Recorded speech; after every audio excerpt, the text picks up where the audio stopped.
Hello students. आज हम लोग शुरू करने जा रहे हैं क्लास 10th का control and coordination chapter. So we will move ahead with the chapter. So सबसे पहले जानेंगे why do we need control and coordination, why do we need to read control and coordination. तो बात करें coordination की, the तो coordination का मतलब होता है the systematic involvement of different organs in order to respond to a stimulus to generate a proper response. इसका मतलब ये है कि हमारे बॉडी में रेस्पिरेटरी सिस्टम है, डाइजेस्टिव सिस्टम है, हमारे बॉडी में अलग अलग ऑर्गन सिस्टम्स हैं जिनको काम करने के लिए प्रॉपर स्टिमुलस चाहिए होता है, और प्रॉपर स्टिमुलस के बाद दिमाग जो होता है, हमारा ब्रेन जो होता है, उसको एक प्रॉपर रिस्पॉन्स भेजता है। और वो सब कुछ होता है एक सिस्टमैटिक तरीके से। इसी चीज को हम लोग कोऑर्डिनेशन बोलते हैं। तो सबसे पहले यही बात है कि हम लोग कोऑर्डिनेशन क्यों पढ़ रहे हैं, कोऑर्डिनेशन की जरूरत क्यों पड़ी। जैसे जैसे कॉम्प्लेक्सिटी बढ़ते जाती है वैसे वैसे जो नीड है कोऑर्डिनेशन की वो चाहिए होती है। जैसे कि अगर सपोज करें एक यूनिसेलुलर ऑर्गेनिज्म है अमीबा, वो बस सिंगल सेल का है तो उसमें कोऑर्डिनेशन की जरूरत उतनी नहीं पड़ेगी। लेकिन जैसे जैसे कॉम्प्लेक्सिटी इंक्रीज होती है वैसे वैसे होता ये है कि चीजों को कंट्रोल करने के लिए, कोऑर्डिनेट करने के लिए एक सिस्टम की जरूरत होती है। अगर कोऑर्डिनेशन इन एनिमल्स की बात करें तो एनिमल्स में कोऑर्डिनेशन दो तरीके से होता है, नर्वस एंड एंडोक्राइन। तो नर्वस सिस्टम की अगर बात करें तो नर्वस कोऑर्डिनेशन में इलेक्ट्रिकल इम्पल्सेस के थ्रू हमारा कोऑर्डिनेशन होता है। दैट मीन्स कोई भी स्टिमुलस होगा जिसकी वजह से एक इलेक्ट्रिकल इम्पल्स जनरेट होगा and that impulse will create a response. Alright, next जो है एंडोक्राइन कोऑर्डिनेशन है, जिसमें कि जो कोऑर्डिनेशन है दैट इज थ्रू हॉर्मोन्स। तो हॉर्मोन्स क्या होते हैं? Hormones are chemical substances that are produced in trace amount in our body. तो ये दोनों जो है, मतलब नर्वस सिस्टम और आपका एंडोक्राइन सिस्टम, ये दोनों सिस्टम मिलके कोऑर्डिनेशन का पूरा काम करते हैं। और इसके काम करने के लिए डिफरेंट सेंस ऑर्गन्स होते हैं, रिसेप्टर्स होते हैं एंड स्टिमुलस होता है। तो stimulus is any change in the environment, receptor are the organ जो कि इंफॉर्मेशन को रिसीव कर रहे हैं। सेंस ऑर्गन, अगर सेंस ऑर्गन के बारे में बात करें तो सेंस ऑर्गन के बारे में आप लोगों को बहुत बचपन से ही पढ़ाया गया है। तो सेंस ऑर्गन क्या है? जैसे घर में खिड़कियां और दरवाजे होते हैं वैसे ही सेंस ऑर्गन हमारी बॉडी में प्रेजेंट होते हैं। ये हमको बाहर की दुनिया के बारे में बताते हैं, बाहर की दुनिया के बारे में समझाते हैं। तो 5 सेंस ऑर्गन्स के बारे में अगर बात करें जो कि ह्यूमन बीइंग में प्रेजेंट है, तो सेंस ऑर्गन्स होते हैं eye, ear, nose, tongue and skin. तो आईज जो है वो फोटो रिसेप्टर है। आपको मतलब इसका मतलब पता है, फोटो का मतलब होता है लाइट। तो स्टिमुलस क्या हो जाएगा इसके लिए, आईज के लिए लाइट। मतलब कोई भी लाइट आप देखते हैं तो वो आईज उसको जाके दिमाग को बताती है and that is how response is generated. अगर ईयर्स की बात करें तो ईयर्स से आपका फोनो रिसेप्टर, फोनो रिसेप्टर्स का मतलब होता है साउंड का जो भी स्टिमुलस होगा वो आपका ईयर्स रिसीव करेंगे। नोज जो होता है, जैसे आपके बगल में अगर कोई आप कहीं से गुजर रहे हो, अगर आपको हलवे की खुशबू आई तो वो खुशबू को रिसीव करने वाले कौन होते हैं? वो आपका नोज होता है। नोज में हमारे ऑल्फैक्टरी रिसेप्टर्स प्रेजेंट होते हैं। टंग, आपने कुछ खाया तो उसका टेस्ट आप बताते हो कि ये खट्टा है, ये मीठा है, ये कड़वा है, ये तीखा है, वट एवर इट इज। तो ये जो रिसीव करने वाले जो रिसेप्टर्स होते हैं उनको हम लोग बोलते हैं गस्टेटरी रिसेप्टर, और ये रिसीव क्या करते हैं? They receive test. स्किन जो है, स्किन से हम पता कर सकते हैं टच, चाहे वो कितना माइनर हो मेजर हो, वो टच हम पता कर सकते हैं। टच के बारे में हमें पता चलता है। थर्मो रिसेप्टर, गर्मी लग रही है, ठंडी लग रही है, ये भी हमको हमारे स्किन से पता चल जाता है। दैट मीन्स स्किन के पास टैंगो रिसेप्टर है जो कि आपके टच के लिए रिस्पॉन्सिबल है, एंड थर्मो रिसेप्टर जो कि आपके टेम्परेचर के लिए रिस्पॉन्सिबल होते हैं।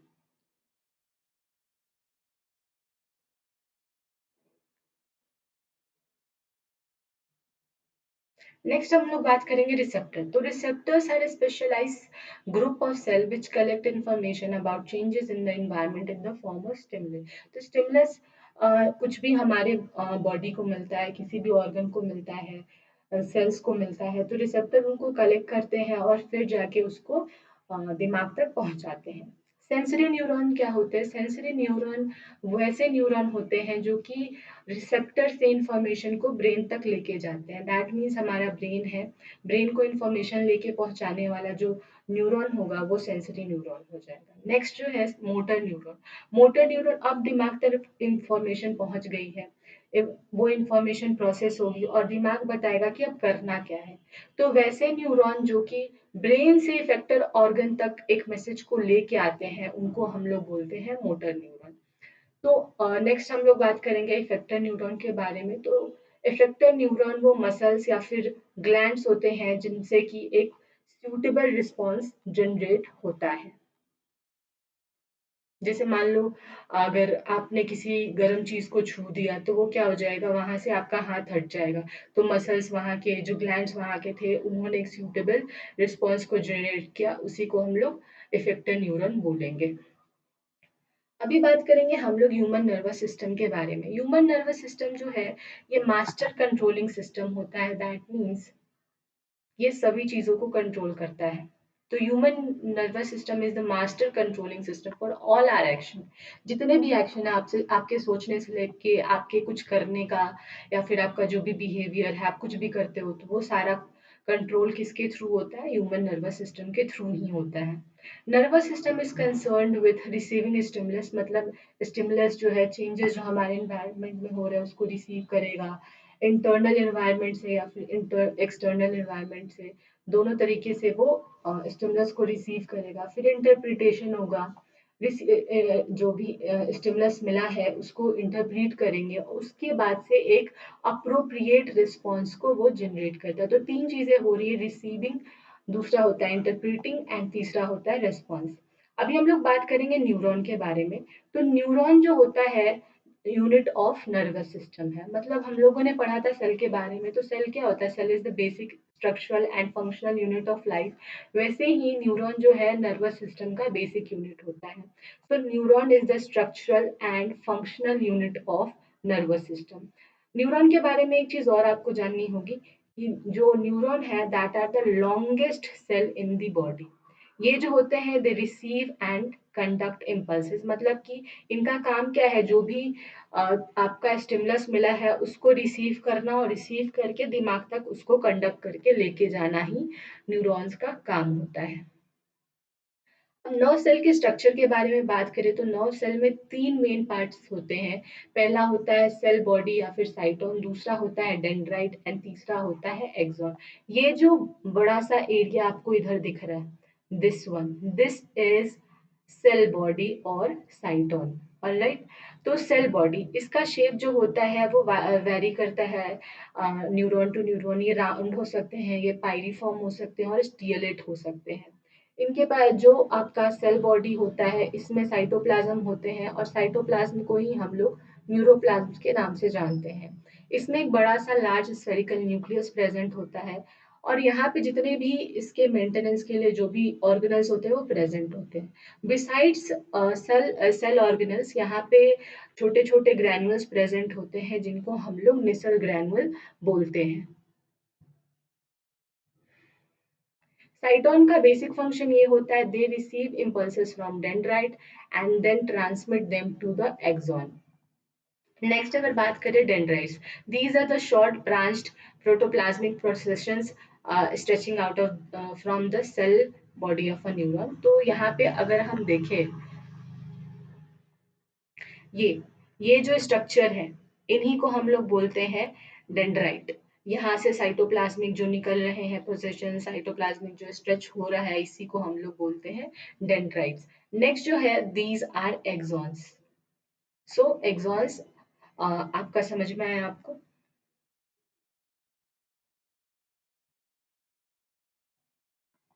Okay, so this is a single long cylindrical protoplasmic processes of uniform diameter arising from the cytone। और एक्सोलिमा क्या होता है, सेल मेम्ब्रेन ऑफ एक्सॉन को हम लोग बोलते हैं एक्सोलिमा। एक्सोप्लाज्म किसको बोलते हैं, साइटोप्लाज्म होता है एक्सॉन।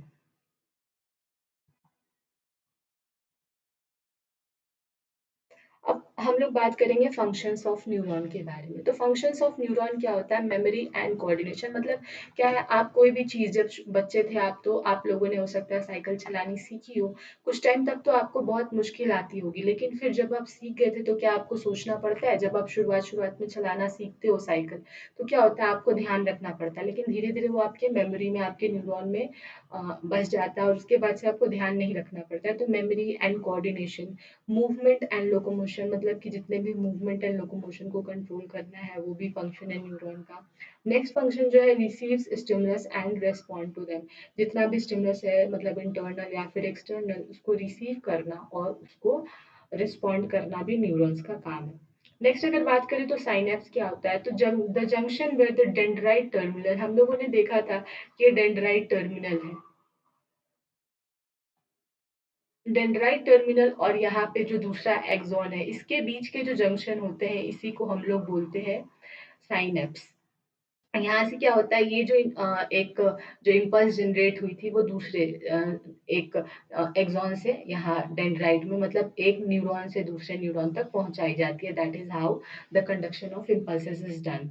नेक्स्ट जो है टाइप्स ऑफ न्यूरॉन। तो टाइप्स ऑफ न्यूरॉन के बारे में अगर बात करें, तो दो तरीके के न्यूरॉन होते हैं, माइलिनेटेड एंड नॉन माइलिनेटेड। अभी हम लोग देखेंगे माइलिनेटेड क्या होते हैं। माइलिनेटेड का मतलब होता है जिनमें माइलिन शीथ प्रेजेंट होती है, और नॉन माइलिनेटेड का मतलब होता है जिसमें माइलिन शीथ प्रेजेंट नहीं होती है। अगर माइलिनेटेड की बात करें तो ये फास्टर कंडक्शन ऑफ इम्पल्सेस में हेल्प करता है, लेकिन नॉन माइलिनेटेड में comparatively slow conduction of impulses होती है।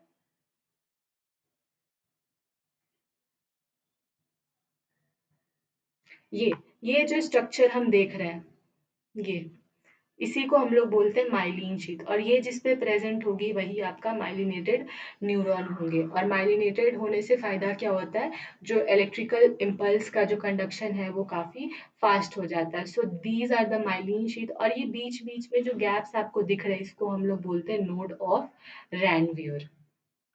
Thank you for the lecture. Next class में हम लोग इसके आगे का पढ़ेंगे।